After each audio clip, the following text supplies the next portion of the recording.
अघोरी तो अघोरी होता है, शमशान में रहने वाला है, कपाल में खाने वाला है, भस्म रमाने वाला है। जो मृत्यु को जीत ले वही महाकाल है, जो अपने भक्तों की रक्षा करे और काल को मारे वही महाकाल है।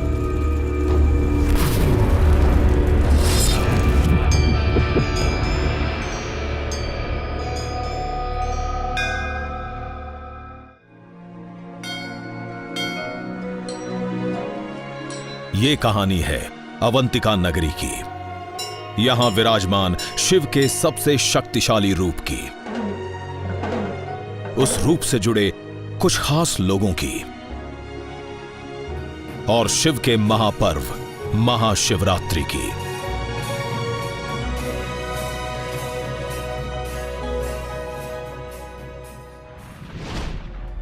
भारत का दिल मध्य प्रदेश, 5 राज्यों की सीमा से जुड़ा ऐतिहासिक विरासत से भरपूर,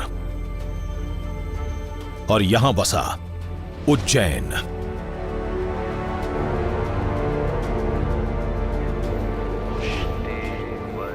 ढाई हजार साल पहले अवंतिका और फिर उज्जैन के नाम से मशहूर यह नगर मध्य भारत का एक राजनैतिक और व्यापारिक केंद्र था। आज उज्जैन भारत की 100 स्मार्ट सिटीज में से एक है।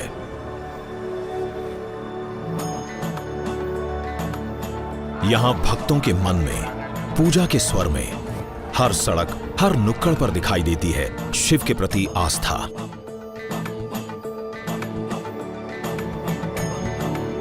शिप्रा नदी के किनारे बसे उज्जैन में शिव के 84 मंदिर हैं। पर कौन है ये शिव? माना जाता है कि भगवान शिव के एक इशारे पर टिकी है सृष्टि। इन्हें ब्रह्मा, विष्णु और महेश की त्रिमूर्ति में विनाशक माना गया है। एक तरफ तीसरी आंख से पूरे ब्रह्मांड को नष्ट करने की शक्ति, दूसरी तरफ शिव शब्द का अर्थ ही है शुभ और शुद्ध, क्योंकि सृष्टि के नष्ट होने से ही तो शुरुआत होती है एक नए संसार की। पुराणों के अनुसार समुद्र मंथन में निकला विष सारे संसार को नष्ट कर डालता, अगर शिव ने उसे पीकर अपने गले में ना रोका होता। इस विष के प्रभाव से उनका कंठ नीला हो गया और शिव का नाम पड़ा नीलकंठ। भगवान शिव विभिन्न नामों से देश भर में पूजे जाते हैं और भारत के बाहर भी कई और देशों में इनकी मान्यता है, जैसे नेपाल, श्रीलंका, वियतनाम, म्यांमार और जापान। पर शिव की शक्ति, इनका तेज किसी एक आकार से परे है, इसलिए ये पूजे जाते हैं शिवलिंग के रूप में। शिवलिंग को देखते हैं, उसमें ना हाथ दिखाई देता, पैर दिखाई देता, चेहरा दिखाई देता है, कुछ नहीं दिखाई देता। ये याद दिलाने के लिए कि आत्मा का कोई रूप नहीं है। जो निर्गुण है उसे सगुण आप कैसे बनाओगे? जो निराकार है उसका ये आकार है। संस्कृत में पुरुष आत्मा को कहते हैं, तो शिवलिंग जो है वो आत्मा है, और जो पात्र है, जो योनि है, वो है प्रकृति, शरीर। तो पुरुष और प्रकृति का मिलन, शिव और शक्ति का मिलन, इसकी हम पूजा करते हैं। उज्जैन भारत की सप्तपुरियों यानी 7 सबसे पवित्र तीर्थों में से एक है।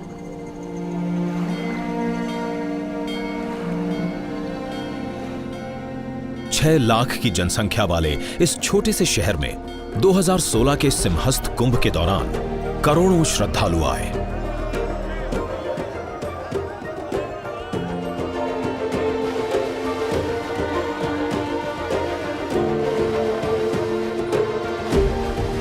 मानते हैं कुंभ में स्नान करने से मोक्ष मिलता है, यानी मृत्यु और काल के चक्र से मुक्ति। और शिव की नगरी उज्जैन में कुंभ का महत्व और भी बढ़ जाता है, क्योंकि यहां शिव हैं महाकालेश्वर। काल मतलब समय, और समय सब कुछ को खा जाता है, नश्वर करता है।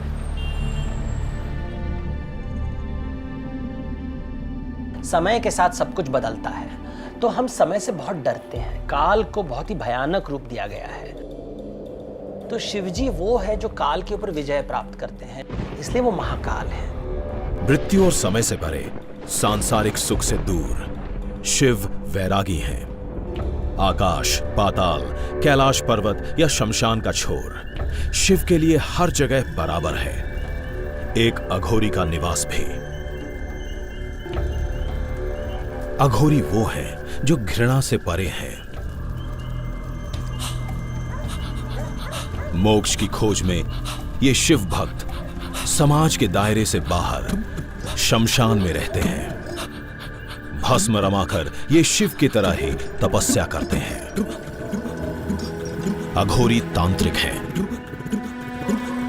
कुछ लोग ये भी मानते हैं कि इनके पास अलौकिक शक्तियां हैं। ये भय से मुक्त हैं, पर लोग इनसे डरते हैं।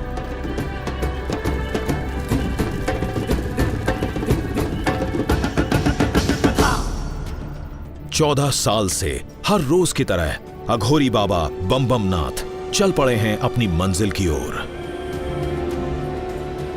उज्जैन का प्रसिद्ध महाकालेश्वर मंदिर। आज शिव नवरात्रि का पहला दिन है। 9वें दिन मनाई जाएगी महाशिवरात्रि।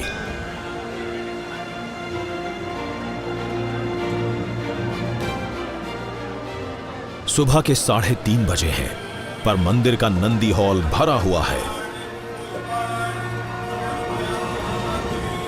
यहां गर्भगृह में विराजमान है महाकालेश्वर का यह स्वयंभू ज्योतिर्लिंग। स्वयंभू मतलब स्वयं प्रकट होना, और ज्योतिर्लिंग जिसकी कथा पुराणों में मिलती है। ब्रह्मा और विष्णु के बीच में लड़ाई हुई थी कि दुनिया का निर्माण किसने किया है। दोनों के बीच में एक अग्नि का स्तंभ निकलता है, एक ऐसा स्तंभ जिसकी ना टॉप होता है वो दिखाई नहीं देता, जो बॉटम होता है वो भी नहीं दिखाई देता है। तो दोनों के बीच में कहते हैं कि ये क्या है।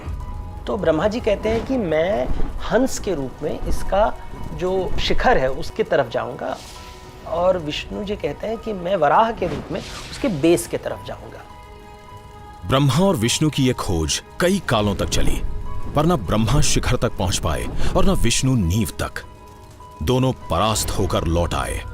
तब उस स्तंभ से शिवजी प्रकट होते हैं, और शिवजी जो ये ज्योति का रूप लिया है, ये हमें याद दिलाने के लिए जो आत्मा है इसका ना कोई शुरुआत है ना कोई अंत है। भारत के 12 ज्योतिर्लिंगों में से एक महाकालेश्वर मंदिर का लिंग इकलौता दक्षिण मुखी है। दक्षिण है मृत्यु की दिशा, जहां यमराज का निवास है। पुराणों के अनुसार शिव ने अपने भक्त मार्कंडेय के प्राण बचाने के लिए मृत्यु के देवता यमराज को पराजित किया। महामृत्युंजय मंत्र का जाप पहली बार मार्कंडेय ने ही किया था। आज भी मृत्यु का डर दूर करने के लिए यह मंत्र पढ़ा जाता है।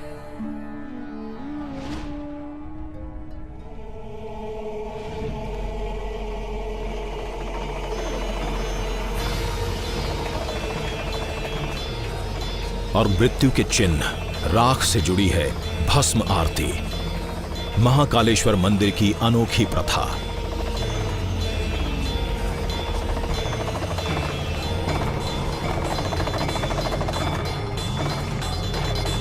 कहा जाता है कि पहले ये राख शमशान से आती थी। आज ये कपिला गाय के गोबर के कंडे, पीपल पलाश, अमलतास और बेर की लकड़ियों को जलाकर तैयार की जाती है। और राख का महत्व जुड़ा है महाकाल से। राख वैराग्य का चिन्ह है, मृत्यु का चिन्ह है, मोक्ष का चिन्ह है। जब कुछ नहीं रहता तो आत्मा रहती है। जब शरीर को आप जला देते हो, जो बचता है वो राख है, इसलिए उसे आत्मा का चिन्ह माना जाता है। राख को आप जला नहीं सकते, वैसे ही आत्मा को आप तोड़ नहीं सकते।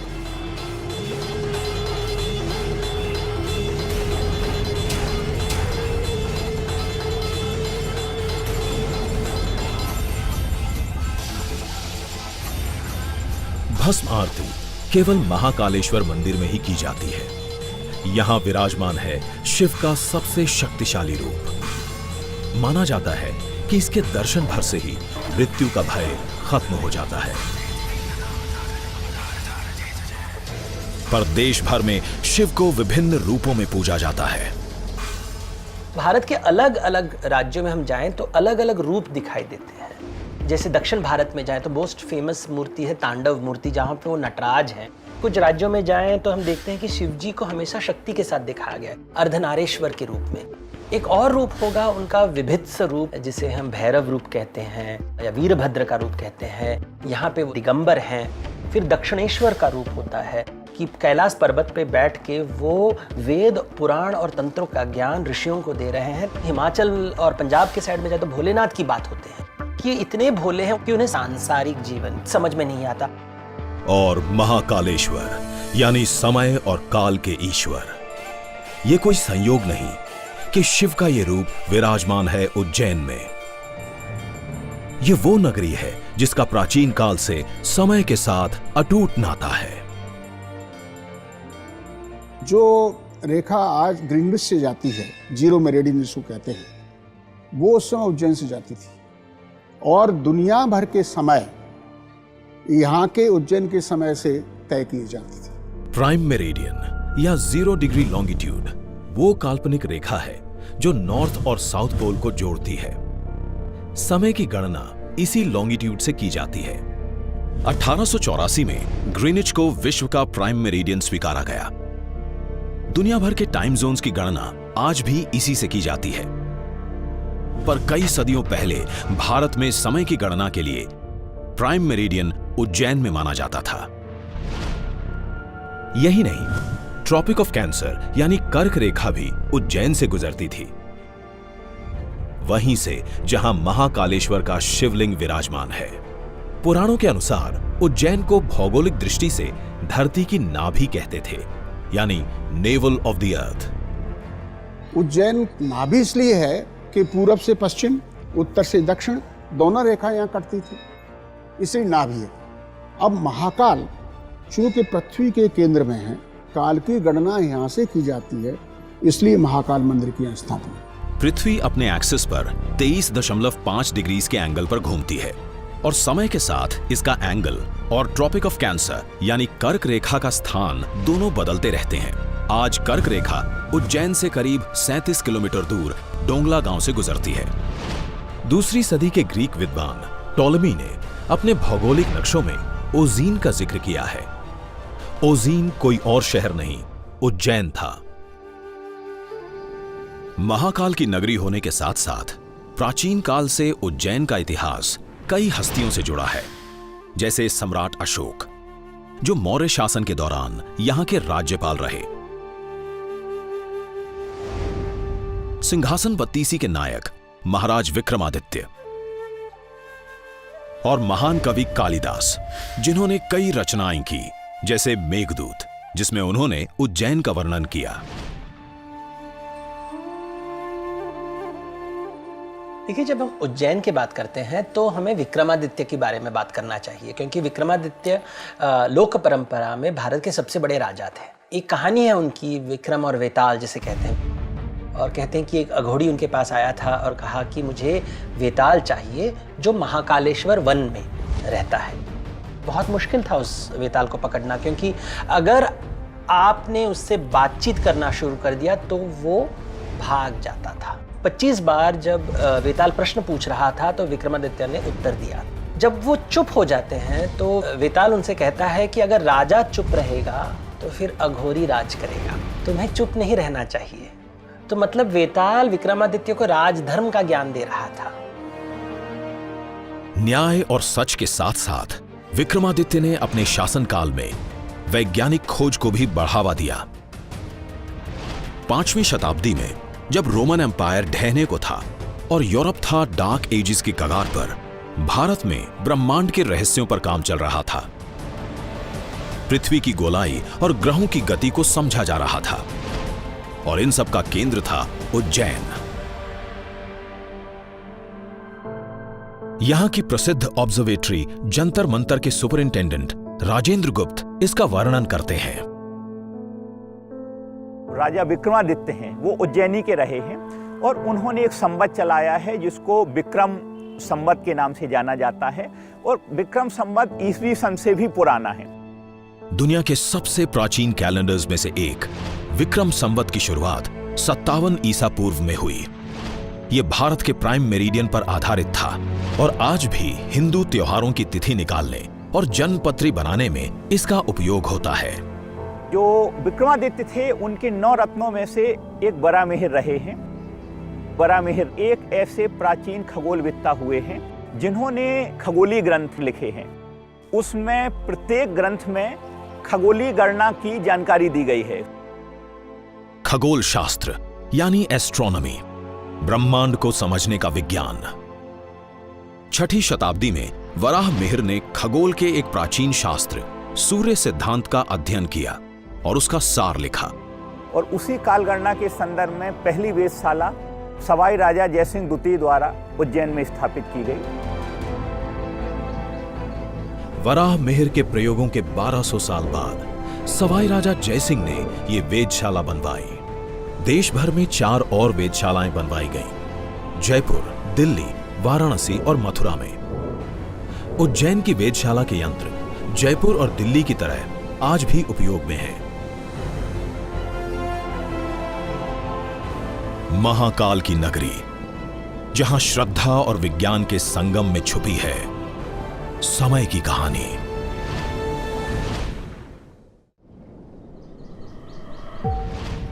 आस्था, इतिहास और विज्ञान की इस नगरी में साधना में भी वैज्ञानिक प्रयोग होते हैं।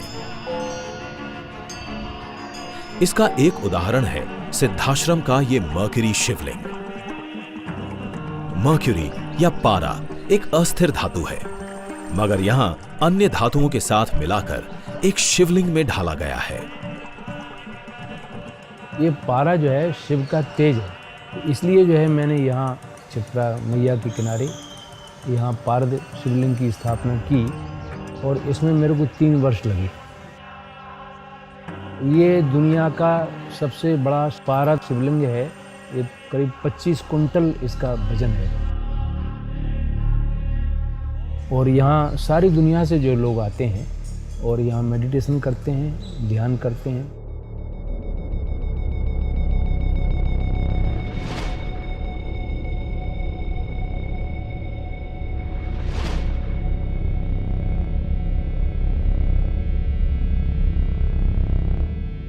Seven years I have been practicing this meditation. What happens in the meditation? You receive a direct experience of what is Lord Shiva's true nature. What is true Lord Shiva consciousness? नाट्य शास्त्र, आयुर्वेद और योग ऐसी कई विद्याएं हैं जिन्हें शिव से जोड़ा जाता है, इसलिए उन्हें आदि योगी भी कहते हैं। आज दुनिया भर में हर उम्र के लोग योगा की ओर खींचते नजर आते हैं, फिटनेस और मानसिक शांति की तलाश में। वैसे ही आज की पीढ़ी को महाकाल में दिखते हैं एक परम मित्र, जैसे 20 साल की कॉलेज स्टूडेंट मानसी को।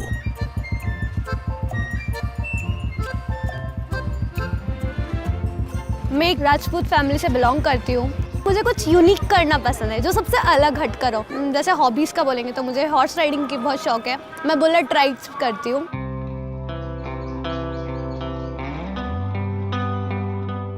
मैं जब पहली बार महाकाल मंदिर में गई थी तो वहाँ पर कुछ अलग सा ही फील हुआ था। मैं पूजा करने जाती थी, वहाँ बैठती थी, पूजा करने के बाद उनसे बातें शेयर करने लगी।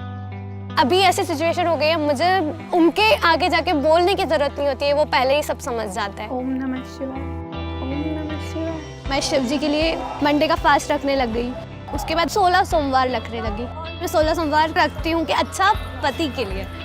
वो तो पता नहीं है, उसका इतना नहीं है, बट हाँ जहाँ तक मुझे पता है मुझे सिर्फ शिव ही चाहिए। मुझे पता है वो नहीं हो सकता, बट मैं तो कोशिश कर सकती हूँ ना कि मुझे वो मिले। मानसी की तरह भारत की कई युवा लड़कियां 16 सोमवार का व्रत रखती हैं, क्योंकि शिव माने जाते हैं एक आदर्श पति। और व्रत पे भोग के लिए बनाए जाते हैं 3 लड्डू। 3 की संख्या का शिव से गहरा नाता है। शिव से जुड़ी कई चीजों में 3 का प्रभाव दिखता है। 3 आंखें, माथे पर राख का त्रिपुंड और त्रिशूल के 3 शूल। 3 प्रकार के गुण होते हैं, सत्व, रजस और तमस। तीनों को जोड़ने वाले शिव जी हैं, इसलिए बेलपत्ता में 3 लीफ होता है। त्रिशूल में 3 शूल को जोड़ के त्रिशूल बनाया गया है। ये याद दिला, एक संगम है, त्रिवेणी संगम हम कह सकते हैं। 3 का महत्व भक्तों के चढ़ावे में भी दिखता है। ये 3 बिल्वा के पत्ते अक्सर दिखते हैं महाकालेश्वर मंदिर के शिवलिंग पर। शास्त्रों के हिसाब से मंदिर को जल स्रोत के पास होना चाहिए और यहां महाकालेश्वर मंदिर के बीच है कोटि तीर्थ, जिसके पानी को बहुत पवित्र माना जाता है। नागर वास्तुकला की राजपूत शैली में बना महाकालेश्वर मंदिर करीब 5 एकड़ के क्षेत्रफल में फैला हुआ है। इसके परिसर में 53 छोटे बड़े मंदिर हैं। यहां ऐसी भी मूर्तियां हैं जो 10वीं सदी की हैं। मंदिर का वर्तमान स्वरूप 1736 में मराठा जनरल राणोजी सिंधिया ने बनवाया था।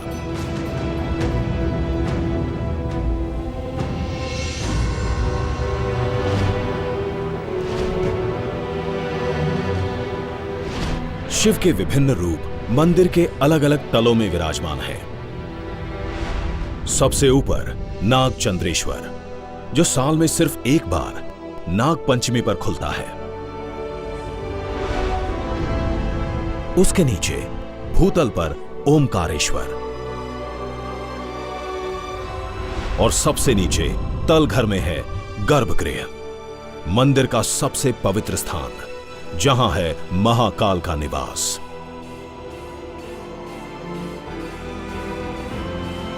आज महाकाल का दर्शन करने लगभग 10,000 लोग मंदिर परिसर में इकट्ठे हुए हैं, क्योंकि आज सोमवार है, जो शिव का दिन माना जाता है।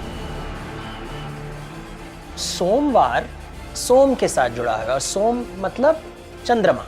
शिवजी ने उन्हें अपने जटाओं में स्थान देके उन्हें एक नया जीवन दिया था, तो एक पुनर्जन्म का चिन्ह हो जाता है।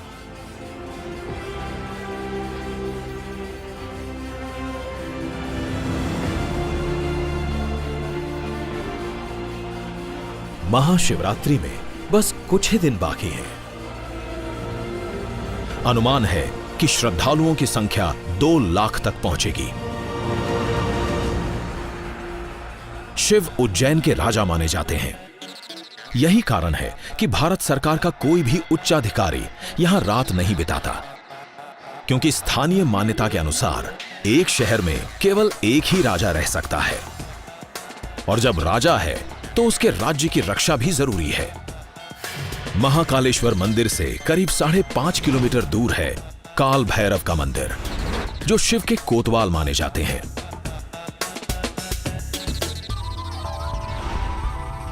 काल भैरव तांत्रिकों के देवता हैं और उनका वाहन है एक कुत्ता। इस कोतवाल को खुश करने का एक अनोखा तरीका है, इन्हें चढ़ाते हैं एक खास प्रसाद।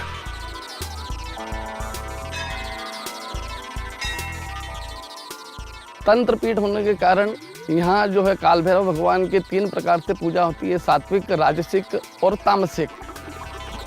तामसिक पूजा के अंतर्गत ये मदिरा पान का हजारों सैकड़ों साल पुराना विधान है, और भगवान इस मदिरा का पान साक्षात और जागृत अवस्था में करते हैं।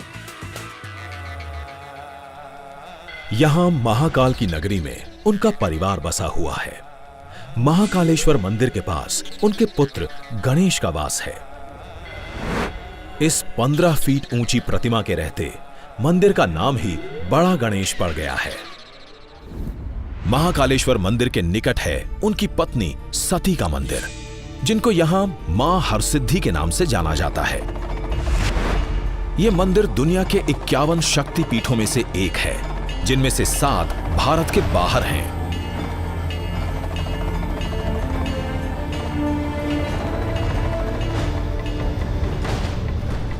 जब सती ने अपने पिता दक्ष के यज्ञ कुंड में अपनी आहुति दे दी, तो शिव उनके शव को लेकर शोक से विचलित हर दिशा में घूम रहे थे। विष्णु के सुदर्शन चक्र ने सती के शव को 51 हिस्सों में बांट दिया। माना जाता है शक्तिपीठ वो स्थान है जहां ये 51 हिस्से जाकर गिरे। जहां सती की दाहिनी कोहनी गिरी, वहां बना मां हरसिद्धि का मंदिर। पर मां हरसिद्धि मंदिर का प्रमुख आकर्षण यहां के प्रांगण में है।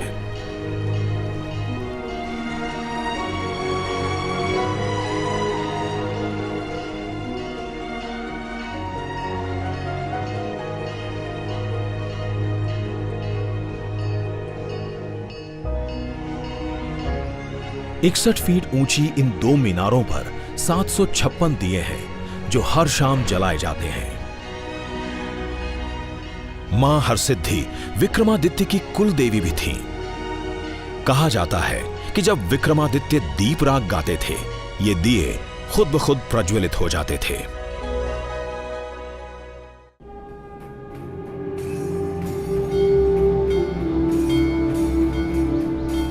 उज्जैन की सुबह नगाड़ों की आवाज पर होती है।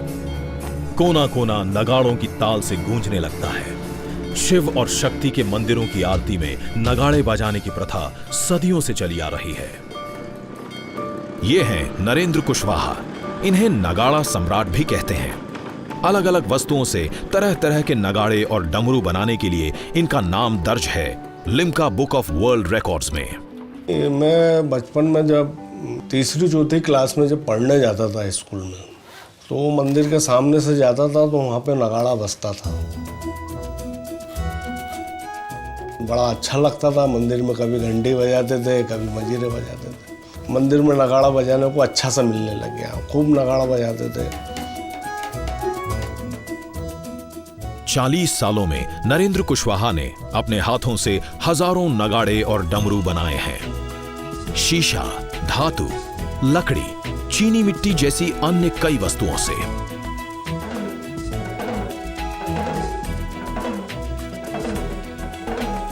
उनका कहना है कि यह प्रेरणा उन्हें शिव से मिलती है। कहा जाता है कि शिव के डमरू बजाने से सृष्टि का विनाश और फिर निर्माण होता आ रहा है। भारतीय परंपरा में मन को हम बंदर मानते हैं, तो बंदर को आप कंट्रोल कैसे करते हो? डमरू के साथ। तो शिव जी अपने हाथ में डमरू पकड़ा हुआ है क्योंकि अपने मन को काबू में रखने के लिए। तो शिव जी हमें याद दिला रहे हैं कि हमारे भीतर जो भी प्रॉब्लम्स हैं वो अंदर के बंदर ने क्रिएट किया है। अपनी कला के माध्यम से नरेंद्र कुशवाहा आज की पीढ़ी का शिव से परिचय करा रहे हैं, नगाड़ा और डमरू वादन सिखाकर। गत करीब 1.5 वर्षों से नगाड़ा वादन की कला सीख रहा हूं और मालवा की ये जो अमूल्य विरासत है नगाड़ा वादन, इसे सहेजने का कार्य कर रहा हूं। पाश्चात्य संगीत की ओर हम इस गति से बढ़ रहे हैं कि हमने हमारी मालवा की जो विरासत है उसे खो दिया कहीं ना कहीं। हमारे पहले की जो पीढ़ी है वो हमें वाद्य यंत्र देकर गई। हमारा सिर्फ इतना कर्तव्य नहीं बनता है कि हम उन्हें सिर्फ सहेज कर रहे हैं। हमारा ये कर्तव्य बनता है कि आने वाली पीढ़ी को हम क्या देकर जा रहे हैं। और हमारा सौभाग्य है कि नरेंद्र कुशवाहा जी से हमें ये सारी चीजें सीखने को मिल रही हैं। नगाड़ा सम्राट और उनके छात्र एक बड़ी तैयारी में जुटे हैं। साल भर की मेहनत और अभ्यास रंग लाएगी महाशिवरात्रि के दिन। इधर महाकालेश्वर मंदिर में चल रहा है शिवलिंग का श्रृंगार।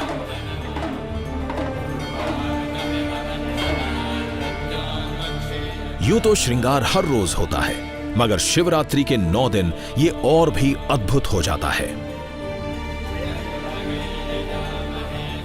श्रृंगार का हर रूप शिव की एक खास शक्ति दर्शाता है।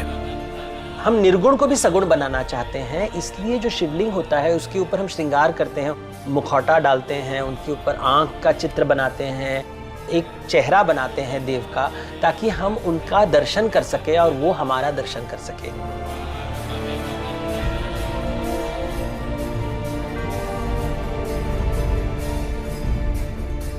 शिव के अनेक रूपों की तरह हैं शिव के भक्तों के रूप। कोई कला से साधना करता है तो कोई मुस्कुरा के। उज्जैन के रहने वाले शैलेंद्र व्यास एक स्कूल प्रिंसिपल हैं और उनके कई शौक हैं, मगर जिस एक शौक के लिए वो सबसे ज्यादा मशहूर हैं वो है उनके बहरूपिया अवतार। फूल बनकर मुस्कुराना जिंदगी है, मुस्कुरा कर गम भुलाना जिंदगी है, जीत कर खुश हुए तो क्या हुए, हार कर भी मुस्कुराना जिंदगी। वर्ल्ड में कई तरह के स्वामी आए हैं पर मुस्कुरा के कोई नहीं आया है, तो बाबा महाकाल का ये प्रसाद मुझे मिला है। जय श्री महाकाल। वर्ष 1989 में मैं मेरे मित्र के साथ बाबा महाकाल की सवारी के लिए देखने गए। तभी से मुझे ये विचार आया कि मुझे भी इस सवारी में बाबा महाकाल की पालकी के आगे निकलना चाहिए, और तब से मैंने इस परंपरा को प्रारंभ किया। स्वामी मुस्कुराके के घर में है एक निशुल्क म्यूजियम, जहां पर उन्होंने रखी है करीब 300 पोशाकें और उतनी ही पगड़ियां। महाशिवरात्रि अपने आप में एक महा उत्सव है। प्रतिवर्ष बाबा भोलेनाथ की एक यात्रा निकलती है, उनको दूल्हा का श्रृंगार करते हैं। भगवान शिव को नाग अति प्रिय हैं, तो ऐसा प्रयास है इस बार शेषनाग की वेशभूषा में हम उस निकलेंगे। उज्जैन में दिन शुरू होता है महाकालेश्वर की भस्म आरती से, मगर शाम का बड़ा आकर्षण है शिप्रा नदी के किनारे होने वाली ये आरती।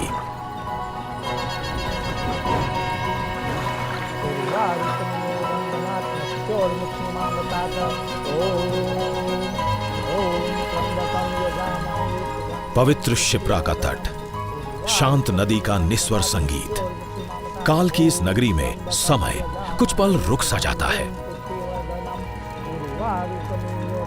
कल के सूरज का इंतजार है पूरे उज्जैन को, क्योंकि कल महाकाल की नगरी में मनेगी महाशिवरात्रि। महाकाल की नगरी में आज है शिव नवरात्रि का 9वां दिन। एक दिन की महाशिवरात्रि तो भारत के कई हिस्सों में मनाई जाती है, लेकिन उज्जैन में महाशिवरात्रि चलती है पूरे 9 दिन।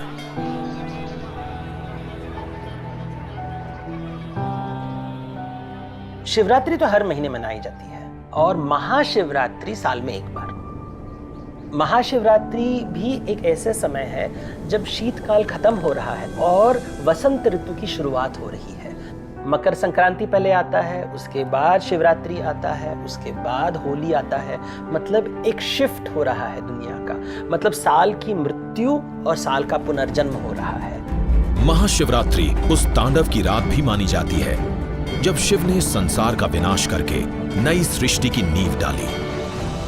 सृजन की इस रात के सम्मान में बहुत से शिव भक्त पूरी रात साधना में लीन रहते हैं। लोक परंपरा में इसे माना जाता है कि इस दिन शिव जी की शादी हुई थी, मतलब शिव और शक्ति जुड़े थे। लाखों की संख्या में श्रद्धालु इस उत्सव में शामिल होते हैं।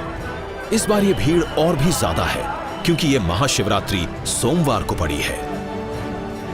शिव के 2 सबसे प्रिय और पवित्र दिन एक साथ।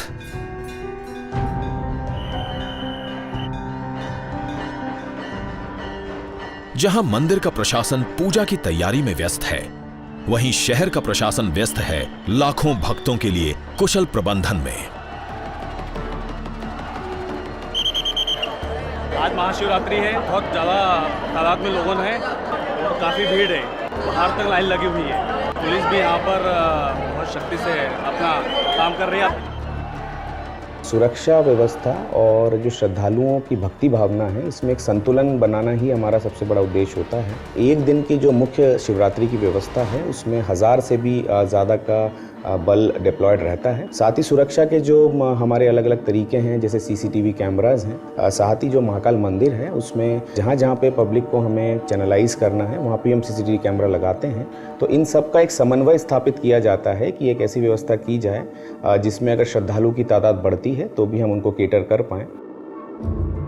172 सीसीटीवी कैमरास इस कंट्रोल रूम में मॉनिटर किए जा रहे हैं। कम से कम 2 लाख से 2.5 लाख के दर्शनार्थी महाशिवरात्रि के दिन पिछले साल आए थे।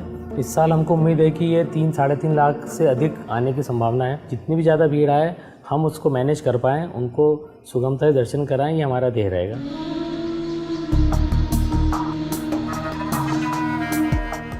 मंदिर के एक शांत कोने में मानसी हर साल की तरह शिव के उस रूप की रंगोली बना रही है जो उसे सबसे प्रिय है। मैं अभी अर्धनारीश्वर की रंगोली बना रही हूँ, जिसमें जो ये ब्लू वाला पार्ट है ये शिव जी का है, उसके उधर ही अपोजिट में पार्वती जी का है। जहां मानसी की रंगोली के रंग धीरे धीरे निखर रहे हैं, वहीं मंदिर के प्रांगण में नगाड़ा सम्राट की टोली अपनी कला को शिव के नाम अर्पित कर रही है।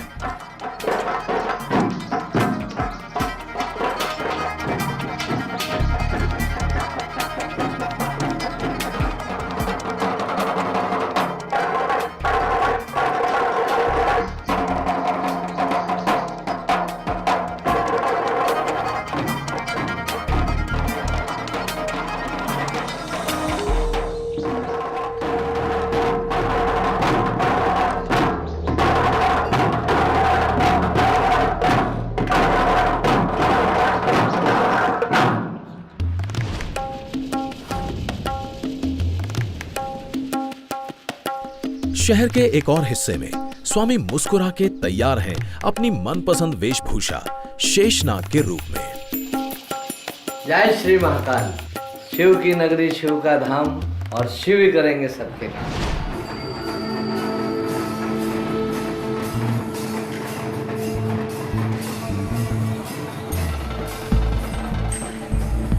महाशिवरात्रि के दिन चल पड़ी है शिव की अनोखी बारात। और क्यों ना हो, आखिर शिव दूल्हे भी तो हैं सबसे अलग। वो आध्यात्म के गुरु हैं, लेकिन जो व्यवहारिक जीवन है वो नहीं समझ पाते। तो वो आते हैं पार्वती के यहाँ शादी के लिए, लेकिन वो चंदन लगाने के बजाय भभूत लगा के आते हैं। गले में माला नहीं, गले में एक सांप होता है। उनके पास कोई रिश्तेदार नहीं, तो भूत प्रेत गणों के साथ वो आते हैं। तो ये शिवजी की बारात की निर्माण होती है।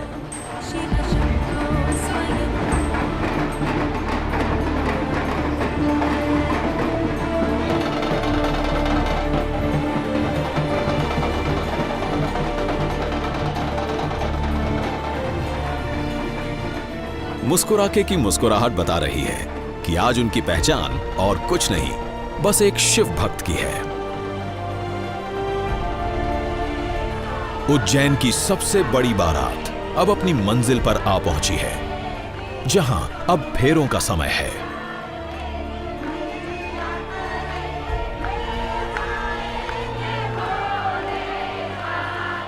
अगर आप राम की कहानी देखें तो वहाँ पे तनाव दिखाई देता है। जब हम श्री कृष्ण के अष्टभार्या के बारे में बात करते हैं या गोपिकाओं के बारे में बात करते हैं, तब वहाँ पे भी तनाव दिखाई देता है। विष्णु और लक्ष्मी के बीच में हमेशा कलह होता है, लेकिन शिव और पार्वती के कहानियों में हमेशा एक प्रकार का एक मांगल्य दिखाई देता है। और शायद इसलिए ही सोमवार के दिन लोग पूजा करते हैं कि हमें शिव जी के जैसा पति मिले जो पत्नी की बात मानते हैं। उज्जैन की सड़कों पर शिव पार्वती का विवाह संपन्न हो रहा है और महाकालेश्वर मंदिर में शुरू होने जा रहा है महापूजन।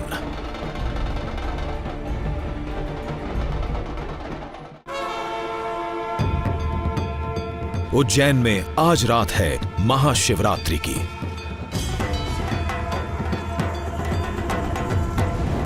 नौ दिन से चल रहा यह महापर्व अपने भव्य समापन के करीब है।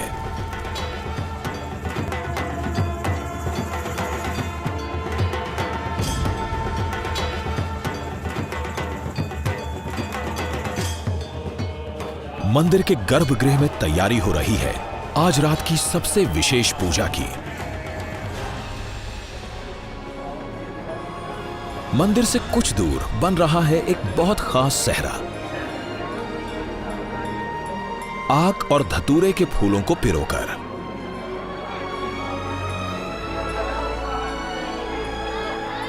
हमारा परिवार शुरू से यही काम करता है, हमारी परंपरा हो गई, हमारी 100 साल से ऊपर हो गए।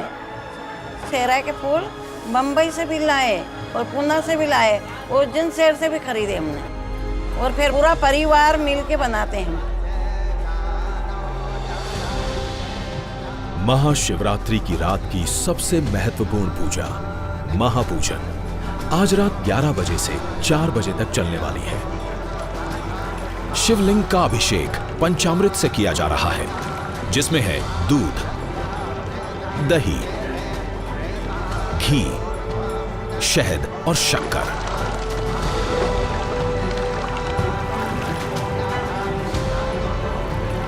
कहते हैं कि महाशिवरात्रि की रात शिव पूजन के लिए सबसे विशेष काल होता है। महापूजन के संपन्न होते ही शिवलिंग पर सजाया जा रहा है फूलों का ये विशाल सेहरा। शिव का जो दरबार है, माँ शिव नवरात्रि की रात्रि को जब महापूजन संपन्न हो जाती है, उसके बाद भगवान शिव को सवा मन आकरा का जो फूल होता है भगवान को बड़ा प्रिय होता है, उस फूल से भगवान को दूल्हे के रूप में सजाया जाता है। महाकाल का ये भव्य रूप साल में सिर्फ एक ही बार देखने को मिलता है। भक्तों के लिए ये बहुत ही भावुक क्षण है।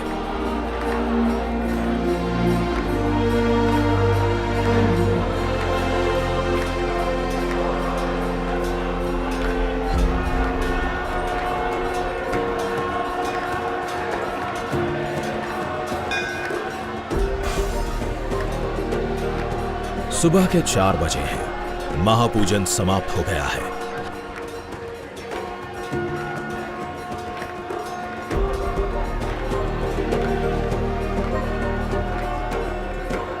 आज भस्म आरती होगी दिन के 12 बजे, जिसके साथ महाशिवरात्रि का महापर्व संपन्न हो जाएगा। अघोरी बाबा बम नाथ आज भी भस्म रमा कर आए हैं।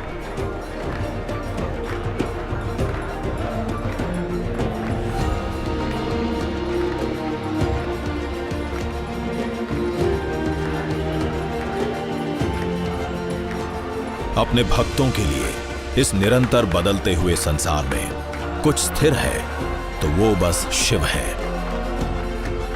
उनके लिए सृष्टि का विनाश और निर्माण दोनों ही शिव से है।